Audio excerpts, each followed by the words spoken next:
Challenging star Kannada star hero Darshan arrest సంచలనం రేపింది. రేణుకాస్వామి హత్య కేసులో ఆయన్ను మైసూరులో అరెస్టు చేశారు. ఈ ఘటన కన్నడ సినీ పరిశ్రమను కుదిపేసింది. హత్య కేసులో ఆరోపణలు రావడం, వెంటనే కేసు నమోదు చేయడంతో పాటు అరెస్టు కూడా చకచకా జరిగిపోయాయి. హీరో దర్శన్ తన అభిమానిని హత్య చేశాడని ఆరోపణలతో అరెస్ట్ అవ్వడం ఇప్పుడు చర్చనీయాంశంగా మారింది. కేసు విచారణ చేపట్టిన పోలీసులు ఘటనా స్థలానికి దర్శన్ తీసుకువెళ్లి సీన్ రీకన్స్ట్రక్షన్ చేసే ప్రయత్నం చేశారు. ఈ కేసులో తవ్వే కొద్దీ విస్తుపోయే వాస్తవాలు వెలుగు చూస్తున్నాయి.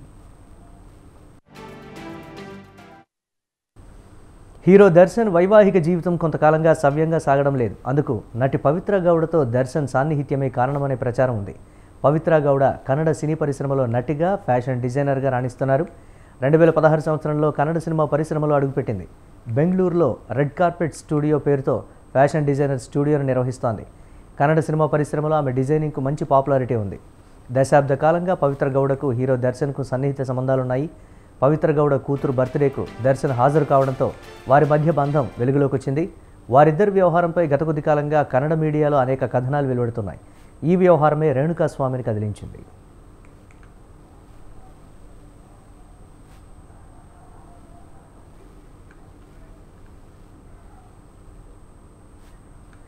దర్శన్కు వీరాభిమాని అయిన రేణుకాస్వామి తన అభిమాన హీరో తన భార్యకు అన్యాయం చేయడంపై రేణుకాస్వామి బహిరంగ వ్యాఖ్యలు చేశారు. దర్శన్ పవిత్ర తీరును తప్పుబట్టారు. పవిత్ర గౌడపై రేణుకాస్వామి అనుచిత వ్యాఖ్యలు చేశారు. దర్శన్ ఓ దశలో తీవ్ర ఆగ్రహం వ్యక్తం చేసినట్లు సమాచారం.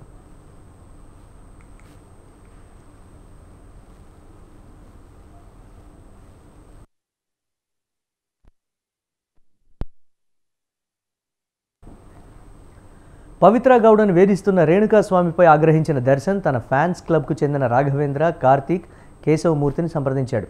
తమ అభిమాన హీరోనే తమ వద్దకు వచ్చి సాయం అడగడంతో వారు కూడా దానికి ఆనందంగా ఒప్పుకున్నారు. దీంతో సుపారీ కింద దర్శన్ తొలుత వారికి 5 లక్షలు ఇచ్చాడు. తన పేరు బయటకు రాకూడదని, వారు అరెస్ట్ అయితే అవసరమైన లీగల్ ఖర్చులు కూడా భరిస్తానని చెప్పాడు.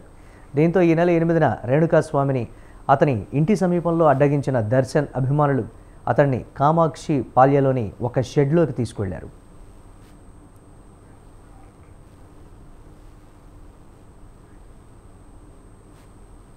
అక్కడికి వచ్చిన దర్శన్ బెల్టుతో స్వామిని చితకబాదాడు.